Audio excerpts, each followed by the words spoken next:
साथियों नमस्कार। स्वागत है आप सभी का आप सबके अपने चैनल साइंस टॉप में।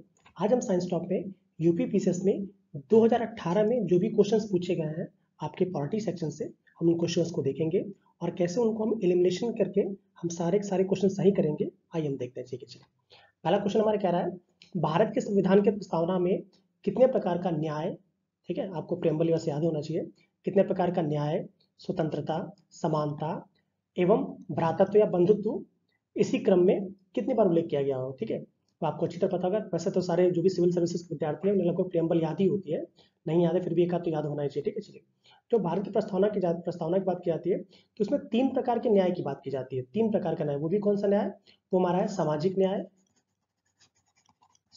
न्याय, आर्थिक न्याय और आपका राजनीतिक न्याय। मतलब 3 प्रकार का न्याय मिलना चाहिए। ठीक है, जब स्वतंत्रता की बात की जाती है 5 प्रकार की स्वतंत्रता कौन कौन सी, विचार की स्वतंत्रता, अभिव्यक्ति की स्वतंत्रता, विश्वास की स्वतंत्रता, धर्म की स्वतंत्रता और एक और, हाँ एक और होता है उपासना की स्वतंत्रता। मतलब 5 प्रकार की हमें उपासना की स्वतंत्रता मिलनी चाहिए। बट अगर आपको देखिएगा पूरा नहीं याद है, अगर एक आध भी याद होता कि हमें 3 प्रकार का न्याय मिलता है, 3 प्रकार का न्याय, तो ऑप्शन हम सही लगा लेते। मान लिया आपको नहीं पता था, अगर ये पता होता कि हमें 5 प्रकार की स्वतंत्रता की बात की जाती है तो कम से कम 2 ऑप्शन तो आप एलिमिनेट कर ही लेते। ठीक है, इसी तरह जब समानता की बात की जाती है तो आपको ये पता होता कि 2 प्रकार की समानता की बात की जाती है, एक होता है प्रतिष्ठा अवसर की समानता। तो हमारा ये ऑप्शन ए सही है, बाकी सारे के सारे गलत है। ठीक है, चलिए मतलब ये है कि भारत के संविधान के थ्रू जो हमें 3 प्रकार की न्याय की स्वतंत्रता, मतलब 3 प्रकार का न्याय और आपका 5 प्रकार की स्वतंत्रता, 2 प्रकार की समानता और 1 प्रकार का भ्रातृत्व एक ही होता है, इसका उल्लेख किया गया। ठीक है, चलिए अगला क्वेश्चन देखते हैं हम। अगला क्वेश्चन कह रहा है, नीति आयोग का प्रथम उपाध्यक्ष या उपसभापति कौन था। आपको पता होगा जो नीति आयोग है इसमें तो खत्म हो चुका है। ठीक है, जो नीति आयोग का जो प्रथम उपाध्यक्ष था वो आपका अरविंद पनगड़िया साहब थे। कौन थे, अरविंद पनगड़िया साहब थे। थोड़ा सा अगर नीति आयोग के बारे में आप जानना चाहते होंगे तो आपको पता होगा इसका पहले नाम हमारा क्या था, इसका पहले नाम था योजना आयोग। क्या नाम था इसका, योजना आयोग। और मोदी गवर्नमेंट ने, मतलब मोदी सरकार जब आई तो उन्होंने 1 जनवरी, वो भी कब, आपका 2015 में, 1 जनवरी 2015 में इसका गठन किया गया, नीति आयोग का गठन किया गया। और इसका जो अध्यक्ष होता है, पदेन अध्यक्ष, वो प्रधानमंत्री होता है। देखिए योजना आयोग की जगह पे क्या आया, नीति आयोग आया। नीति आयोग का जो पदेन अध्यक्ष होता है वो भारत का प्रधानमंत्री होता है और इसका उपाध्यक्ष मतलब किसी न किसी को बनाया जाता है। ठीक है, इसके पहले उपाध्यक्ष कौन थे, हमारे अरविंद पनगड़िया साहब थे। ठीक है, इसको आप याद रखेंगे। अगला क्वेश्चन कह रहा है, निम्नलिखित में से कौन सा भारत में भाषा के आधार पर बना पहला राज्य था। आपको पता है, बहुत ही नॉर्मल क्वेश्चन है ये, कि भाषा के आधार पर जो पहला राज्य बना था भारत में वो हमारा क्या था, आंध्र प्रदेश। कौन सा था, आंध्र प्रदेश। आपको पता होगा कि यहाँ पे जैसे भारत आजाद हुआ था तो यहाँ पे भाषाई आधार पे विभाजन के लिए बहुत यहाँ पे बवाल हुआ था। उसके बाद भाषा के आधार पर पहला कौन सा राज्य बना, हमारा आंध्र प्रदेश बना। और ये कब बना था, अगर पूछा जाए तो कब बना ये 1953 में बना है। कब बना है, 1953 में बना है। एक और तथ्य याद रखिएगा कि जो भाषा के आधार पे जो राज्य पुनर्गठन अधिनियम है, बहुत बार ये पूछा गया है कि राज्य पुनर्गठन अधिनियम ये कब लागू किया गया, तो याद रखिएगा राज्य पुनर्गठन अधिनियम 1956 में लागू किया। कब लागू किया गया आपका, 1956 में। ठीक है, आइए अगला क्वेश्चन देखते हैं हम। निम्नलिखित में से कौन सा है संविधानेतर संस्था है, मतलब संविधानेतर निकाय कह सकते हैं आप। आपको पता होगा संविधानेतर संस्था ऐसी संस्था होती हैं जिनका हमारे संविधान में पहले से मतलब लिखित कोई उल्लेख नहीं। उल्लेख कहने का मतलब ये है कि उनके लिए कोई अलग से कोई अनुच्छेद नहीं बनाएगा, उनको हम संविधानेतर कहते हैं। ठीक है, चलिए, या गैर संवैधानिक कहते हैं। अब आपको पता होगा जो आपका लोक सेवा आयोग है ये भैया संवैधानिक है। क्यों संवैधानिक, क्योंकि आपको पता होगा जो लोक सेवा आयोग है ये आर्टिकल 315 में है। आर्टिकल 315 में लोक सेवा आयोग को जब जगह दी गई है तो ये तो हमारा संवैधानिक हो जाएगा। जब वित्त आयोग की बात करते हैं तो आपको पता होगा जो वित्त आयोग है इसके लिए आर्टिकल आपका 280, आर्टिकल जो 280 है वो वित्त आयोग के गठन की बात करता है। जब निर्वाचन आयोग की बात करते हैं तो आपको पता होगा जो आपका निर्वाचन आयोग है ये कौन सा आपका 324 में है, मतलब 324 से 329 तक जाता है। हम 324 की बात करते हैं, मतलब तीनों को देख रहे हैं आप किस जगह दी गई है। तो बचा कौन सा, हमारा नीति आयोग। ठीक है, तो नीति आयोग क्या है, ये हमारा संवैधानिकता निकाय। अभी हमने थोड़ी देर पहले पिछले क्वेश्चन देखा था कि 2015 में इसका गठन किया गया। ठीक है, चलिए अगला हम देखते हैं, सरकारिया आयोग की संस्तुतियां निम्नलिखित में से किससे संबंधित है। मतलब सरकारिया आयोग जो था उन्होंने किससे संबंधित आपकी संस्तुतियां दी थी। आपको पता होगा सरकारिया आयोग का जो सबसे ज्यादा फेमस है वो आपका केंद्र राज्य संबंधों के लिए है। जब केंद्र और राज्य संबंधों में मतलब ये कह सकते हैं कि जब उनमें कौन किसका अधिकार है, इसके साथ कौन कितना प्रतिशत कर लेगा, मतलब उसमें जीएसटी नहीं था जब ये बना था सरकारी आयोग, ठीक है। तो जब ये बात स्टार्ट हो गई, जब सरकारी आयोग की बात करते हैं तो सरकारी आयोग क्या था, ये इंदिरा गांधी सरकार ने मतलब 1983 में इसको बनाया था, ठीक है। और जो रिपोर्ट दी थी वो 1988 में दी थी। कब दी थी? 1988 में, इसको याद रखिएगा कब दिया था, 1988 में। सरकारी आयोग की बात हम कर रहे हैं। और ये क्या करता है, ये केंद्र राज्य संबंधों की बात करता है। ऐसे याद करें सरकारी आयोग, सरकारी मतलब सरकार से बात कर रहा है, मतलब उनका नाम है ये, ठीक है। समथिंग ऐसा सरकारिया था, एग्जैक्ट मुझे याद नहीं आ रहा है। जो सरकारिया, सरकार से याद रखिएगा कि केंद्र और राज्य संबंध सरकारों के बीच में बात करता है, ठीक है। चलिए अगला क्वेश्चन देखते हैं। अगला क्वेश्चन कह रहा है सर्वप्रथम संस्थात्मक सरकार किस देश में आरंभ की गई थी? ये बहुत ही फेमस क्वेश्चन, आपको पता होगा कि पूरी दुनिया में जो संस्थात्मक सरकार सबसे पहले स्टार्ट हुई थी वो आपका ग्रेट ब्रिटेन में स्टार्ट हुई थी। कहाँ स्टार्ट हुई थी? ग्रेट ब्रिटेन में, जिसने हम पे विराजी किया, और लगभग मैक्सिमम इसके कॉलोनीज थे, मैक्सिमम कंट्रीज, ठीक है। तो ग्रेट ब्रिटेन की बात करते हैं, यूके की बात करते हैं, ठीक। चलिए अगला क्वेश्चन देखते हैं कि निम्नलिखित में से किसके संबंध में राज्यसभा का अनन्य अधिकार है? देखिए कि राज्यसभा के अनन्य अधिकार की बात, अनन्य के अधिकार का मतलब कि उसके अलावा और किसी का वहां पे अधिकार नहीं है, अनन्य अधिकार की बात की जा रही है, ठीक है। चलिए तो देखिए थोड़ा ऑप्शन देख ले, मान लिया आपको नहीं पता है तो पहला, राष्ट्रपति को अपदस्थ करने हेतु कार्यवाही प्रारंभ करना, बिल्कुल नहीं। आपको पता होगा राष्ट्रपति को अपदस्थ करने के लिए कार्यवाही यहाँ से प्रारंभ नहीं होती, पर लोकसभा में पहले महाभियोग की जो प्रक्रिया आपने पढ़ा होगा आर्टिकल 61 के थ्रू, उसके थ्रू अलग अलग प्रावधान है, ठीक है। डीप में नहीं जाएंगे वरना बहुत बड़ा हो जाएगा। फिर कह रहा है सर्वोच्च न्यायालय के न्यायाधीशों को अपदस्थ करने हेतु कार्यवाही करना, नहीं, ये इनका अनन्य अधिकार नहीं है।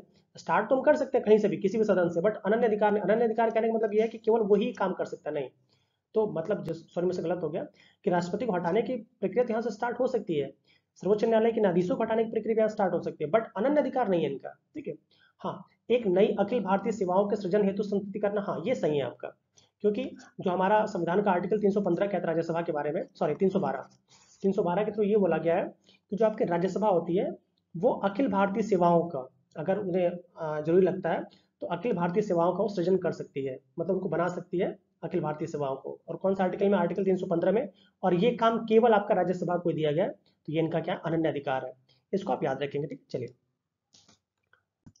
अगला क्वेश्चन कह रहा है संविधान, भारत के संविधान के किस भाग में हम नागरिकता से संबंधित प्रावधानों को पाते हैं? बहुत ही नॉर्मल से क्वेश्चन, आपको पता होगा जो आपका संविधान का भाग 2 है, कौन सा? भाग 2।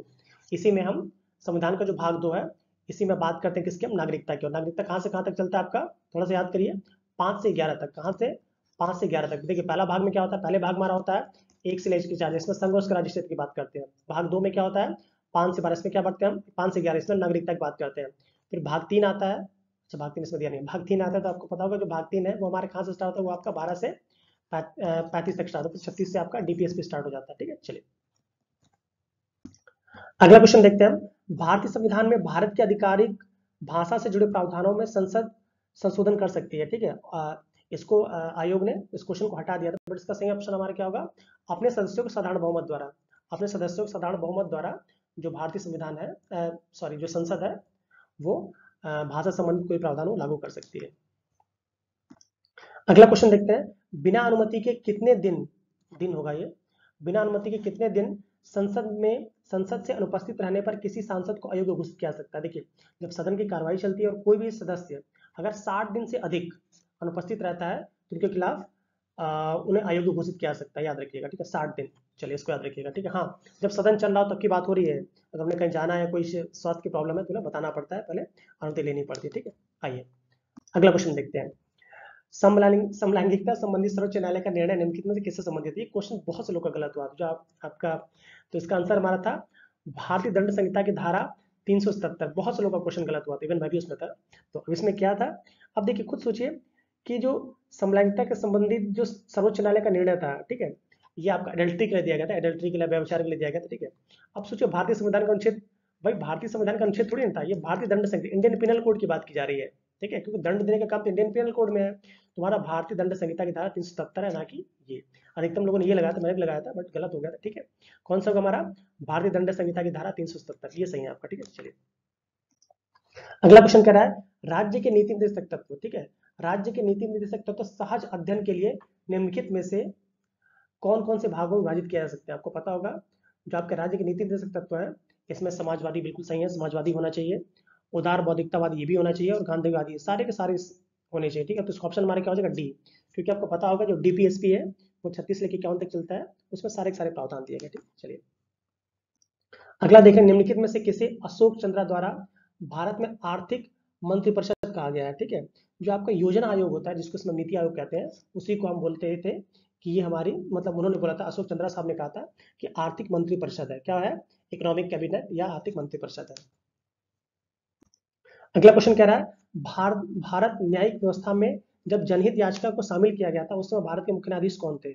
देखिए, ये क्वेश्चन ही गलत था, आयोग ने वैसे इसको माना नहीं, क्योंकि भारत के उसमें जो मुख्य न्यायाधीश थे वो कोई और थे, बट जिन्होंने इसको लिया था वो आपके पीएन भगवती साहब थे। पीएन भगवती साहब थे, ठीक है। जब उन्होंने इस जनहित याचिका को स्टार्ट किया था, उस समय वो मुख्य न्यायाधीश नहीं थे, वो उस समय न्यायाधीश थे, मुख्य न्यायाधीश नहीं थे, ठीक है। बट आयोग ने पीएन भगवती को माना, तब भी इसी को मान के चलते हैं, ठीक है। चलिए अगला क्वेश्चन देखते हैं। भारत के संविधान सभा की अंतिम बैठक की सही तिथि को बताइए। बताइए होगा, बनाइए नहीं होगा, ठीक है। जो भारतीय संविधान है, इसकी अंतिम बैठक की सही तिथि को बताइए बताइए।